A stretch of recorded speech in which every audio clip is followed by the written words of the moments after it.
ക്ലാസ്സിലിരുന്ന് കറഞ്ഞ ദിവസങ്ങളുണ്ട്. ഒരു B1 അല്ലെങ്കിൽ B2 നമുക്ക് എന്തായാലും ഹോസ്പിറ്റലിൽ കയറുന്ന സമയത്ത് വേണം. ഇപ്പം മദ്യപാനം ആയിക്കോട്ടെ, അല്ലാത്ത കാര്യങ്ങളായിക്കോട്ടെ, അവരെ കുളിപ്പിക്കുന്നു, അവരുടെ ബാക്കി കാര്യങ്ങളൊക്കെ ചെയ്യുന്നു. ഗേൾഫ്രണ്ട് ഉണ്ടോ നിനക്ക്? നിലവിലില്ല. വരണ്ട. അപ്പോൾ നമുക്കൊരു പ്ലാൻ വേണം, എന്താ നമ്മളിനി ഫ്യൂച്ചറിൽ എന്ത് ചെയ്യണം. കാരണം സോ ജർമ്മൻ മല്ലു മലയാളിയിലേക്ക് സ്വാഗതം. ഇന്ന് നമ്മുടെ കൂടെ ഹൗസ് ബിൽഡിങ്ങിനെ കുറിച്ചുള്ള ഡൗട്ട്സുകളും ഒരു ഇൻഫർമേഷനും വേണ്ടി നമ്മുടെ കൂടെ ഉള്ളത് മനുവാണ്. മനു ജർമ്മനിയിലെ ഒരു ഫേമസ് ഇൻഫ്ലുവൻസർ ആണ്. സോ മനു അതുപോലെ തന്നെ 3rd year house building student ആണ്. Welcome Manu. Thank you. So Manu എങ്ങനെയുണ്ട്? സുഖമായിട്ടിരിക്കുന്ന ഹൗസ് ബിൽഡിംഗ് എല്ലാം എങ്ങനെയുണ്ട്? ഹൗസ് ബിൽഡിംഗ് നിലവിൽ അടിപൊളിയായിട്ട് പോകുന്നുണ്ട്, സുഖമാണ്. ഇവിടെ ഇപ്പോൾ ജർമ്മനിയിൽ ഏകദേശം 2.5 വർഷമായി. ഞാനിവിടെ 3rd ഇയർ ഹൗസ് ബിൽഡിംഗ് ചെയ്യാണ്, നഴ്സിംഗ് ഹൗസ് ബിൽഡിംഗാണ് ചെയ്യുന്നത്. എന്താ പറയുക, ബുദ്ധിമുട്ടുകളുണ്ട്, അതിനൊപ്പം തന്നെ ഹാപ്പിയാണ് ഇവിടുത്തെ ജർമ്മൻ ലൈഫ് എന്ന് പറയുന്നത്. ഓക്കെ, എന്തുകൊണ്ടാണ് നീ ഹൗസ് ബിൽഡിംഗ് എടുത്തത്? അതിപ്പോൾ നോർമൽ ഒരു എന്താ പറയുക, കേരളത്തിൽ അമ്മമാർ എൻ്റെ അടുത്ത് എൻ്റെ അമ്മയാണ് ആദ്യമായിട്ട് പറഞ്ഞത്, ഇങ്ങനെ ജർമ്മനിയിൽ ഇങ്ങനെ ഒരു ഹൗസ് ബിൽഡിംഗ് ഒരു സാധ്യതയുണ്ട്, പോസിബിലിറ്റി ഉണ്ട്, ജർമ്മൻ പഠിച്ചു കഴിഞ്ഞ് കഴിഞ്ഞാൽ ഇതുപോലെ അന്നും ഈ സ്റ്റൈഫൻഡിൻ്റെ കാര്യങ്ങളൊക്കെ ഉണ്ട്. അപ്പോൾ അമ്മ ഇങ്ങനെ ന്യൂസ് പേപ്പറിൽ ഇതിനെക്കുറിച്ച് അറിഞ്ഞു, എന്നോട് ഡയറക്റ്റ് പറയായിരുന്നു ഒന്ന് പഠിച്ച് നോക്കാൻ പറഞ്ഞു. ഞാൻ നാട്ടിൽ നീറ്റൊക്കെ പ്രിപ്പയർ ആയിരുന്ന സ്റ്റുഡൻ്റാണ്. അമ്മ ഇങ്ങനെ ഒരു ഐഡിയ പറഞ്ഞു തന്നു, നമ്മളത് എടുക്കാൻ കാരണം. പിന്നെ എനിക്ക് ആക്ച്വലി ജർമ്മൻ പഠിക്കണമെന്നിട്ടും താല്പര്യം ഉണ്ടായിരുന്നില്ല, കാരണം ലാംഗ്വേജ് പഠിക്കുന്നത് നിങ്ങൾക്ക് അറിയാമല്ലോ. അപ്പോൾ പിന്നെ എൻ്റെ ദൈവഭാഗത്തിന് ഇപ്പോൾ ജർമ്മനിൽ ഇരിക്കുന്നു, ഇങ്ങനെ ഇപ്പോൾ ടിൻചേച്ചിയായിട്ട് വീഡിയോ എടുത്തുകൊണ്ടിരിക്കുന്നു. അതെ, സോ നമ്മൾ ജർമ്മനി ചൂസ് ചെയ്തു. അപ്പം നിനക്ക് വന്ന ബാരിയർ ജർമ്മൻ ലാംഗ്വേജ് ആണെന്ന് പറഞ്ഞു. അപ്പം ഇപ്പം ഞാൻ കണ്ടുവരുന്നൊരു സ്ട്രീം എന്ന് പറഞ്ഞത് A1 വെച്ച് A2 വെച്ചേക്ക് ഈ ഔപ്പർ FSTയിലെല്ലാം പിള്ളേർ വരുന്നുണ്ട്. നിനക്ക് എന്താണ് അതിനെക്കുറിച്ച് അഭിപ്രായം? അങ്ങനെ വരുന്നതാണോ, അതോ ഡയറക്റ്റ് ഹൗസ് ബിൽഡിംഗ് വരുന്നതാണോ, അതോ ഫ്ലൈ അസിസ്റ്റൻറ്റ് വരുന്നതാണോ? എന്താണ് നല്ല ഓപ്ഷൻ? ലൈക്ക് എൻ്റെ കേസിൽ പറയുകയാണെങ്കിൽ ഞാൻ ഡയറക്റ്റ് ഹൗസ് ബിൽഡിങ്ങിന് ഡയറക്റ്റായിട്ട് വന്നതാണ്. ലാംഗ്വേജ് ഓക്കെ ആണെന്നുണ്ടെങ്കിൽ ഡയറക്റ്റ് ഹൗസ് ബിൽഡിംഗ് വരുന്നതിന് യാതൊരു പ്രശ്നവുമില്ല. ഇപ്പം ഇൻ കേസ് നിങ്ങൾക്ക് മെഡിക്കൽ ടേംസ് ഒന്നും അറിയില്ലെങ്കിലും ലാംഗ്വേജ് ഉണ്ടെങ്കിൽ നമുക്ക് ഇവിടെ വന്നിട്ട് അത് ഓവർകം ചെയ്യാൻ പറ്റും. പക്ഷേ ഈ A1 വെച്ചിട്ട് വരുന്നവർക്കുള്ള പ്രശ്നം എന്ന് പറഞ്ഞു കഴിഞ്ഞാൽ അവർ A1 വെച്ചിട്ട് ഇവിടെ വരുന്നു, പക്ഷേ ഈ ഔപ്പേറിൻ്റെ അല്ലെങ്കിൽ FSയുടെ സമയത്ത് അവർക്ക് ലാംഗ്വേജ് ക്ലാസ്സസ് പ്രൊവൈഡ് ചെയ്യുന്നുണ്ട്. ലൈക്ക് ഔപ്പേഴ്സ് 1 ഇയർ ആണ്, FS നമുക്ക് 1 ഇയർ തൊട്ട് അതിൻ്റെ മുകളിലോട്ട് ചെയ്യാവുന്നതാണ്. അത് നമുക്ക് കണ്ടിന്യൂ ചെയ്യാൻ പറ്റും, വിസ എക്സ്റ്റെൻഡ് ചെയ്യാൻ പറ്റും. പക്ഷേ നമുക്ക് കിട്ടുന്ന ഈ ടൈം പീരീഡിനുള്ളിൽ നമ്മൾ ലാംഗ്വേജ് കംപ്ലീറ്റ് ചെയ്യാൻ നോക്കണം. അപ്പോൾ ചില പിള്ളേർക്ക് ഇത് പറ്റാറില്ല ലാംഗ്വേജ് കംപ്ലീറ്റ് ചെയ്യാൻ വേണ്ടി. അങ്ങനെ പറ്റാത്ത സമയത്ത് എന്ത് ചെയ്യാം, അവർ ലൈക്ക് ഔപ്പേറിന് വന്ന പിള്ളേർ പിന്നെ FSCക്ക് എടുക്കാൻ പോകും, FSCക്ക് തന്നെ ഉള്ളവർ അത് ഒന്നും കൂടെ എക്സ്റ്റെൻഡ് ചെയ്യാൻ പോകും. അപ്പോൾ ഈ ലാംഗ്വേജ് ഒരു B1 അല്ലെങ്കിൽ B2 നമുക്ക് എന്തായാലും ഹോസ്പിറ്റലിൽ കയറുന്ന സമയത്ത് വേണം. അതെടുക്കാൻ പറ്റില്ലെങ്കിൽ അവിടെ വെച്ചത് ചെയ്യും. കാരണം ഇപ്പോൾ കയറി വരാൻ ഇപ്പോഴത്തെ സമയത്ത് എങ്ങനെയെങ്കിലും ജർമ്മനിക്ക് കയറി വരാനാണ് പിള്ളേർ നോക്കുന്നത്. ഔപ്പേറിനൊക്കെ പെട്ടെന്ന് വിസ കിട്ടും, പക്ഷേ ഇപ്പോൾ ഈ ഒരു മാസമായിട്ട് കുറച്ച് ബുദ്ധിമുട്ടാണ് വിസ കിട്ടാനൊക്കെ. പക്ഷെ അങ്ങനെ കയറി വരുന്ന സമയത്ത് നമ്മളൊരു പ്ലാൻ ഉണ്ടായിരിക്കണം. ആദ്യം ജർമ്മനി വരുന്ന സമയത്ത് സ്റ്റാർട്ടിങ്ങിലൊരു പ്ലാൻ എന്ന് പറയുന്നത് ഒരു പ്ലാൻ വെക്കണം. കാരണം ഇത് നമ്മുടെ മെയിൻ ഒരു സ്ട്രീമല്ല ഔപ്പേർ FS എന്ന് പറയുന്നത്, താൽക്കാലികമാണ്. നമ്മൾ എങ്ങനെയെങ്കിലും ജർമ്മനിക്ക് വരാനുള്ളൊരു ജസ്റ്റ് ഒരു വഴി മാത്രമാണ് FS എന്ന് പറയുന്നത്. ഇപ്പോൾ കണ്ടുവരുന്ന ട്രെൻഡും കൂടിയാണ്. FSCക്ക് വന്നിട്ട് എന്ത് ചെയ്യും, ഒരു വർഷത്തെ കോൺട്രാക്റ്റ് ആയിരിക്കും, 6 മാസം എടുത്തിട്ട് ഹോസ്പിറ്റലിന് കയറും ലാംഗ്വേജ് ഉണ്ടെങ്കിൽ.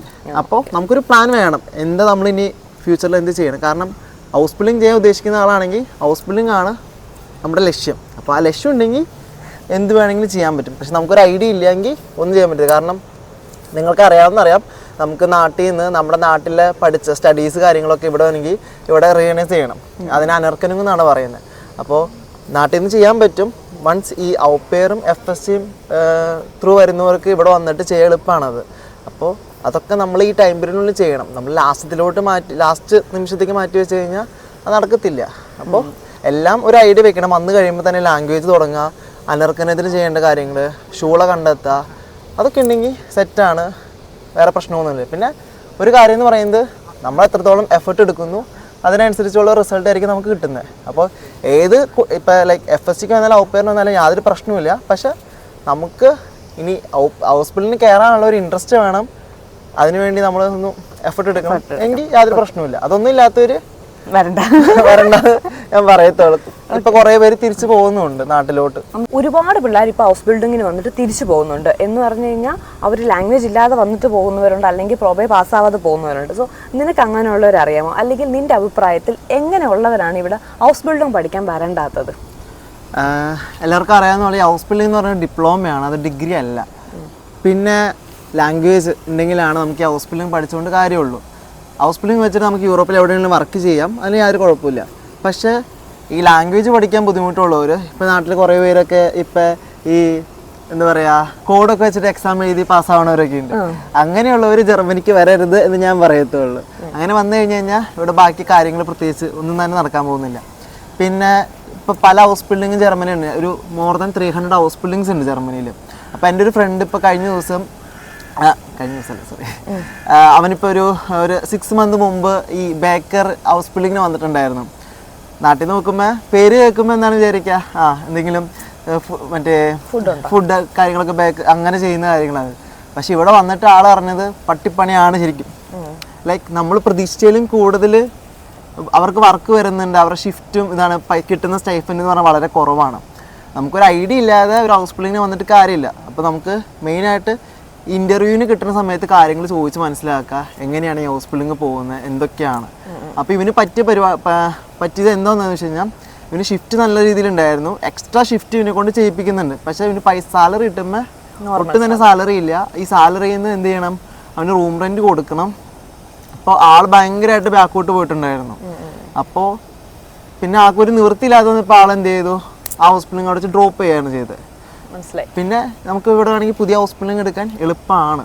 അത് ഞാൻ ചോദിക്കുന്നത്, ഇപ്പം ഒരുപാട് പേരൻസ് അല്ലെങ്കിൽ ഇങ്ങനെ നമ്മളെ കാണുമ്പോൾ സൊസൈറ്റിയിലുള്ള ഒരു കംപ്ലൈൻറ്റ് പറയുന്നേക്കാം, ഇത്രയും ചെറിയ പ്രായത്തിൽ വരുന്നുണ്ട് കുറേ പേര് വളരെ ഇമ്മച്യൂർ ആയിട്ട് ബിഹേവ് ചെയ്യുന്നുണ്ട്. ഗേൾസോ ബോയ്സോ ഒന്നും ഡിഫറൻസ് ഒന്നുമില്ല, ഇപ്പം മദ്യപാനം ആയിക്കോട്ടെ അല്ലാത്ത കാര്യങ്ങളായിക്കോട്ടെ. അങ്ങനെ നീ കേട്ടിട്ടുണ്ടോ ഈ മലയാളീസിൻ്റെ ഇടയിൽ? ഉറപ്പായിട്ടും കേട്ടിട്ടുണ്ട്. ഞാൻ മ്യൂണിക്കിലാണ്, ഞങ്ങളുടെ ബയൺ റീജിയൻ എന്ന് പറയുന്നത് ഇവിടെ ബിയർ എന്ന് പറയുന്നത് ഒരു ഡ്രിങ്ക് ആയിട്ട് കൂട്ടുന്ന പരിപാടിയാണ്. അപ്പോൾ ഇവിടെ നോർമലി ഒരു ചെറിയ പരിപാടി ഉണ്ടെങ്കിലും ഹോസ്പിറ്റലാണെങ്കിലൊക്കെ നമ്മുടെ കൂൾ സ്ട്രാങ്ങിൽ, അതായത് ഫ്രിഡ്ജിൽ ബിയർ ഇരിക്കുന്നുണ്ട്, പേഷ്യൻസിന് കൊടുക്കുന്നതൊക്കെയാണ്. പിന്നെ ഇവിടെ എന്ത് ചെറിയൊരു പരിപാടി ഉണ്ടെങ്കിലും യൂത്തിൻ്റെ ഇടയിൽ ബിയർ എന്ന് പറയുന്നത് ഇവിടെ നോർമൽ ഒരു ഡ്രിങ്കാണ്. അപ്പോൾ സ്റ്റാർട്ടിങ്ങിൽ വരുമ്പോൾ നമുക്കൊരു തോന്നലുണ്ടാവും, ഒന്ന് കുടിച്ചാൽ ഇപ്പം എന്താ, ഒന്ന് കുടിച്ചു നോക്കും, പിന്നെ അത് 1, 2 ആവും, 2, 3 ആവും.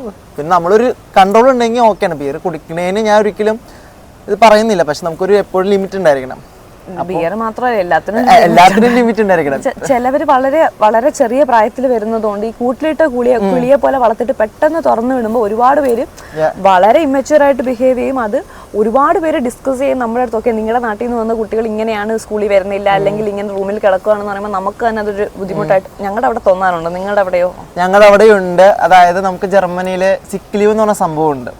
നമുക്ക് ഹൗസ് ബിൽഡിംഗ് ചെയ്യുന്ന സമയത്ത് നമുക്ക് തിയറിയിലും പ്രാക്ടിക്കലിലും ഓരോ വർഷം 10% സിക്ക് ലീവ് എടുക്കാം. അതായത് ഒരു ഫോർ എക്സാമ്പിൾ പറയുകയാണെങ്കിൽ തിയറിക്ക് ഒരു വർഷം 10ഉം പ്രാക്ടിക്കലിനും 10 ലീവ് നമുക്ക് മാക്സിമം എടുക്കാം, 20 ടോട്ടൽ എടുക്കാം.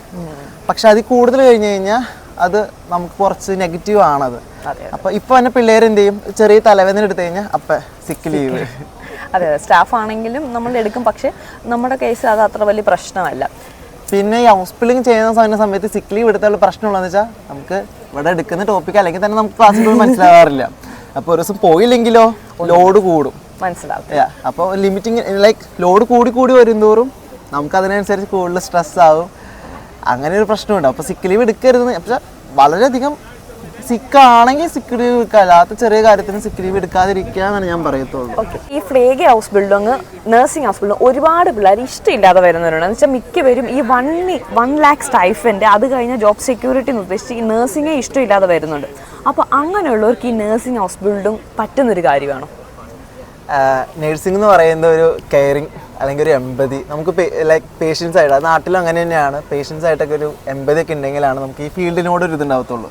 ഫീൽഡായിട്ട് യാതൊരു എനിക്ക് പേഷ്യൻ്റായിട്ട് ഒന്നും ചെയ്യാൻ പറ്റത്തില്ല. നിങ്ങൾക്ക് അറിയാം ജർമ്മനിയിൽ കൂടുതലും കെയറിങ്ങിനും പിന്നെ അതുപോലെ തന്നെ അവരുടെ ഫ്ലീഗ് കാര്യങ്ങളൊക്കെ ഇമ്പോർട്ടൻസ് കൊടുക്കുന്നതാണ്. നാട്ടിലെ പോലെയല്ല, നാട്ടിലുണ്ട് ഓൾഡ് ഏജ് ഹോംസ് കാര്യങ്ങൾ, ഇവിടെ കുറച്ചും കൂടി ഓൾഡ് ഏജ് ഹോംസ് കൂടുതലാണ്, നിങ്ങൾക്ക് അറിയാവുന്നതാണ്. പക്ഷേ ഹോസ്പിറ്റൽസ് ഉണ്ട് താനും. അപ്പോൾ കൂടുതൽ നാട്ടിൽ നിന്ന് വരുന്നത് ഈ ഓൾഡ് ഏജ് ഹോമിലാണ്. അവിടെ ഡെയിലി കാണുന്ന പേഷ്യൻസ് തന്നെയാണ്, അവരെ കുളിപ്പിക്കുന്നു, അവരുടെ ബാക്കി കാര്യങ്ങളൊക്കെ ചെയ്യുന്നു, എല്ലാവർക്കും അറിയുന്ന കാര്യങ്ങളാണ്. അപ്പോൾ ഇതൊക്കെ ഒരു ഒരു അറപ്പൊക്കെ ഉള്ളവർക്ക് അത് പറയാൻ പറ്റത്തില്ല. കാരണം നമ്മൾ ഡെയിലി ചെയ്യുന്ന കാര്യം ഇത് തന്നെയാണ്, ഇത് ഡെയിലി ചെയ്തുകൊണ്ടിരിക്കുന്ന ഒരു റൊട്ടീനാണിത്. അപ്പോൾ നമുക്ക് നമ്മുടെ മൈൻഡ് ഒരു ഡൗൺ ആയിട്ട് പോകും. അതിനോടൊരു എമ്പതി ഇല്ലെങ്കിൽ ഇത് പണിപാടി ചെയ്യാതിരിക്കുന്നതാണ്. വളരെ ഫിനാൻഷ്യലി സ്റ്റേബിൾ ആയിട്ടുള്ള കുട്ടികൾ ഇവിടെ വന്ന് house building, nursing house building പഠിക്കുന്നതിനെ കുറിച്ച് എന്താണ് നിന്റെ അഭിപ്രായം?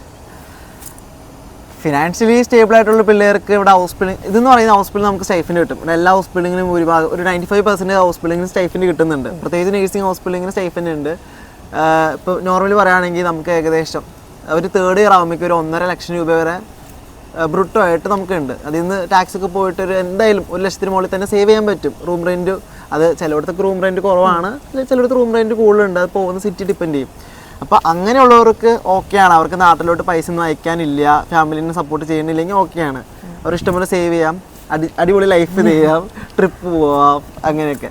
അപ്പോൾ സ്റ്റേബിളായിട്ട് പിള്ളേർക്ക് ഓക്കെയാണ്. പക്ഷേ അൺസ്റ്റേബിൾ ലൈക്ക് ഫാമിലി നമ്മൾ അങ്ങോട്ട് കൂടുതൽ സപ്പോർട്ട് ചെയ്യേണ്ട ഒരു സിറ്റുവേഷൻ ആണെങ്കിൽ കുറച്ച് കൂടുതൽ നമ്മൾ പൈസ സേവ് ചെയ്യുന്നു, നാട്ടിലോട്ട് അയക്കുന്നു. അതിൻ്റെ ഇടയ്ക്ക് കുറേ നമുക്കിപ്പോൾ ഒരു ഫോർ എക്സാമ്പിൾ പറഞ്ഞാൽ മിനി ജോബ്, പാർട്ട് ടൈം എന്നൊക്കെ പറഞ്ഞ എക്സ്ട്രാ കാര്യങ്ങളൊക്കെ ഉണ്ട്.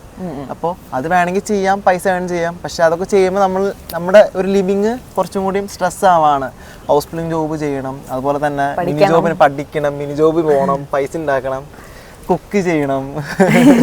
നാട്ടിൽ നിന്ന് +2 കഴിഞ്ഞ പിന്നെ പിള്ളേരൊക്കെ കുക്ക്. ഇപ്പൊ ഞാൻ എൻ്റെ കേസിലാണെങ്കിൽ ഞാൻ ഇവിടെ വന്നിട്ടാണ് കുക്കിംഗ് ഒക്കെ പഠിച്ചത്. ഷാൻജിയാണോ?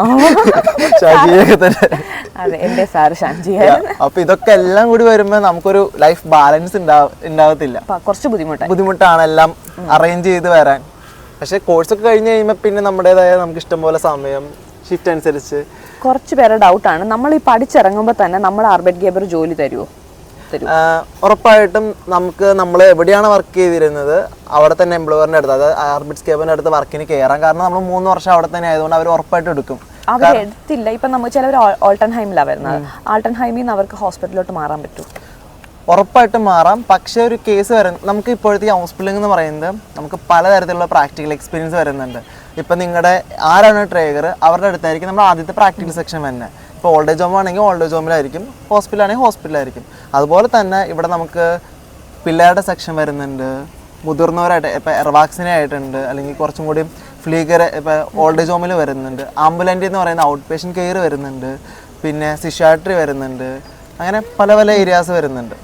അപ്പം എല്ലായിടത്തും നമുക്ക് എക്സ്പീരിയൻസ് ഉണ്ട്. അതായത് 2021 തൊട്ട് ജനറൽ ഹൗസ് ബിൽഡിംഗ് ആണത്. മുൻപെന്ന് പറഞ്ഞാൽ ഓരോ സെപ്പറേറ്റ് സ്പെഷ്യലൈസ് ചെയ്യണമെങ്കിൽ ഇപ്പം എല്ലാം നോർമലാണ്. അപ്പോൾ ഈ ഹൗസ് ബിൽഡിംഗ് കഴിഞ്ഞിട്ട് നമുക്ക് എവിടെ വേണമെങ്കിലും വർക്ക് ചെയ്യാം, നിങ്ങൾക്ക് എവിടെ വേണമെങ്കിലും വർക്ക് ചെയ്യാം. പക്ഷേ ഒരു പ്രശ്നമുള്ളത് ഓൾഡ് ഏജ് ഹോമിൽ കിട്ടിയ ഒരാൾക്ക് എന്താണ് ഡയറക്റ്റ് ഹൗസ് ബിൽഡിംഗ് കഴിഞ്ഞ് കഴിഞ്ഞിട്ട് ഹോസ്പിറ്റലിലോട്ട് വരുമ്പോൾ കുറച്ച് പ്രശ്നമുണ്ട്. കാരണം അവർക്ക് ആകെ ഏകദേശം 3 മാസമൊക്കെയാണ് എക്സ്പീരിയൻസ് ഉണ്ടാവത്തുള്ളൂ. അങ്ങനെയുള്ള പ്രശ്നം മാത്രം, അല്ലാതെ വേറെ പ്രശ്നമൊന്നുമില്ല. ഓക്കെ, നിനക്കുണ്ടായ ഒരു ബാഡ് എക്സ്പീരിയൻസ് എന്താണ് ജർമ്മനിയിൽ നിന്ന്? എനിക്ക് ഈ ഹൗസ് ബിൽഡിങ്ങിന് ഒരു ബാഡ് എക്സ്പീരിയൻസ് എനിക്ക് ഫീൽ ഉണ്ടായതെന്ന് വെച്ച് കഴിഞ്ഞാൽ, ഞാനിപ്പോൾ ചെയ്യുന്നിടത്ത് ഫസ്റ്റ് ഇന്ത്യൻ ആയിട്ടാണ് ഞാൻ വന്നത്. അപ്പോൾ നമുക്ക് അവിടെ ഫ്രണ്ട്സ് എന്ന് പറയാൻ സ്റ്റാർട്ടിങ്ങിൽ ആരും തന്നെ ഉണ്ടാവത്തില്ല, ജർമ്മൻസ് തന്നെയാണ്. നമുക്ക് മലയാളം സംസാരിക്കുന്ന ആരില്ല. ഇപ്പോൾ ക്ലാസ്സിൽ നമുക്കൊരു ഗ്രൂപ്പ് ആക്ടിവിറ്റീസ് ഒക്കെ ഇട്ടാണെങ്കിൽ തീർത്തും ലൈക്ക് ഒറ്റപ്പെട്ടു. അതായത് സിറ്റിയിലായതുകൊണ്ട് തന്നെ നമ്മൾ ഇവിടെ സിറ്റിയിൽ പെട്ടെന്ന് ഫ്രണ്ട്സ് നമുക്ക് ഉണ്ടാക്കാൻ പറ്റും. ഇപ്പോൾ ക്ലാസ്സിലാണെങ്കിലും ഇവർക്ക് ജർമ്മൻസിന് ഒരു ഇതുണ്ട്, നന്നായിട്ട് പഠിക്കുന്നവരുടെ കൂടെ ആയിരിക്കും, അല്ലെങ്കിൽ ഒരു ഗ്രൂപ്പ് ഓൾറെഡി ഉണ്ടാവും. അപ്പോൾ ഓൾറെഡി ഗ്രൂപ്പായിട്ടുള്ളവരുടെ ഇടയ്ക്ക് നമുക്ക് ഇടയ്ക്ക് ഇങ്ങനെ പെട്ടെന്ന് കയറി ചെല്ലാൻ പറ്റത്തില്ല. നാട്ടിലെ പോലെ നമുക്ക് ഡിഫറെൻ്റ് ഗ്രൂപ്പ് ഒന്നുമില്ല, ഇവിടെ ഓൾറെഡി സ്റ്റാർട്ടിങ് തൊട്ട് ഗ്രൂപ്പാണ്. അപ്പോൾ ആദ്യമൊക്കെ ഞാൻ ക്ലാസ്സിലിരുന്ന് കറഞ്ഞ ദിവസങ്ങളുണ്ട്. ശരിക്കും എന്താ പറയുക, നമുക്കൊരു ടോപ്പിക്ക് കിട്ടി, ഞാൻ മാത്രം ക്ലാസ്സിൽ ഒറ്റയ്ക്ക് ഇരിക്കുകയാണ്, വേറെ ആരും ക്ലാസ്സിൽ എല്ലാവരും ഗ്രൂപ്പായിട്ട് തിരിഞ്ഞു. അപ്പോൾ ശരിക്കും നമുക്ക് ഈ ഹൗസ് ബിൽഡിംഗ് വിട്ടിട്ട് പോകാൻ തന്നെ തോന്നിയ സമയങ്ങളുണ്ട്. പക്ഷെ നമ്മളത് സർവൈവ് ചെയ്ത് എടുത്തു. അപ്പോൾ ഒറ്റപ്പെട്ടു പോയ സമയങ്ങൾ ഇഷ്ടം പോലെ ഉണ്ട്. കാരണം നല്ല നമുക്കറിയാം നമ്മളൊരു വേറെ രാജ്യത്താണ്, ഇവിടുത്തെ ലാംഗ്വേജ് ബാരിയർ ഉണ്ട്. അതിൻ്റെ ഒപ്പം തന്നെ ഈ ഒറ്റപ്പെടലും കൂടി വന്നു കഴിയുമ്പോൾ നമ്മൾ ശരിക്കും ഡിപ്രഷൻ. ഇപ്പൊ വിന്റർ ഒക്കെ ആണെങ്കിൽ തന്നെ എന്താണ് വിന്ററിൽ ഒന്നും ഹൗസ് ബിൽഡിംഗ് ആണ്, നഴ്സിംഗ് ആണ്. ഗേൾഫ്രണ്ട് ഉണ്ടോ നിനക്ക്? നിലവിലില്ല. ഞാനിപ്പോ ഹൗസ് ബിൽഡിംഗ് കഴിച്ചിട്ട് സമയമുള്ള പോലെ പോട്ടെ.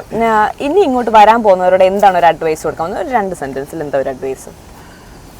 നിങ്ങൾക്ക് ഹൗസ് ബിൽഡിങ്ങിനെ കുറിച്ച് ഇപ്പോൾ ഇഷ്ടംപോലെ പിള്ളേരുകൾ വീഡിയോസൊക്കെ ഇട്ടുന്നുണ്ട്. ഹൗസ് ബിൽഡിങ്ങിൻ്റെ ഒക്കെ നല്ല വശങ്ങളും ചീത്ത വശങ്ങളും ഉണ്ട്.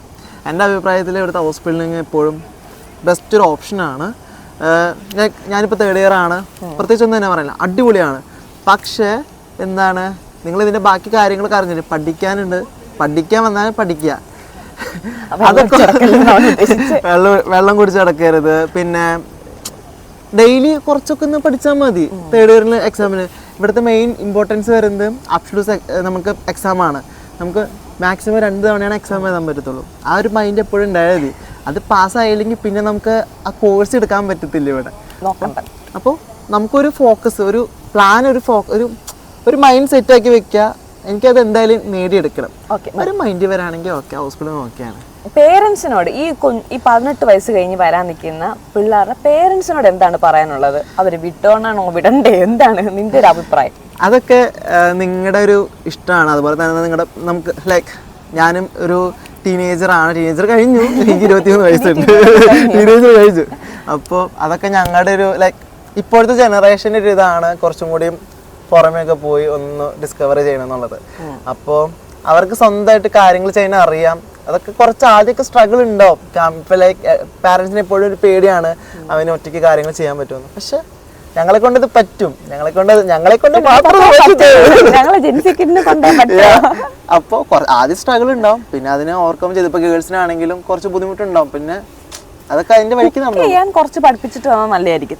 കുക്ക് ചെയ്യാൻ കുറച്ച് പഠിച്ചിട്ട്, കാരണം സ്റ്റാർട്ടിങ് വന്ന് പിറ്റേ ദിവസം വരെ കുക്ക് ചെയ്ത, കാരണം ഇവിടെ കുറച്ച് എക്സ്പെൻസീവ് ആണ്. നമ്മൾ കുക്ക് ചെയ്താൽ നടക്കത്തുള്ളൂ. ഒരു ചോറ്, മോര് കറി, മീൻ വറുത്ത് ഇത്ര ഉണ്ടാക്കാൻ, ഒരു ചായ ഉണ്ടാക്കാൻ പഠിപ്പിച്ചിട്ട് പോയിട്ടാ നല്ലതാണ്. ഇതുപോലും അറിയാതെ വരുന്ന പിള്ളേർ ഇവിടെ ഉണ്ട്. അതുകൊണ്ടുള്ള ഒരു കേസ്.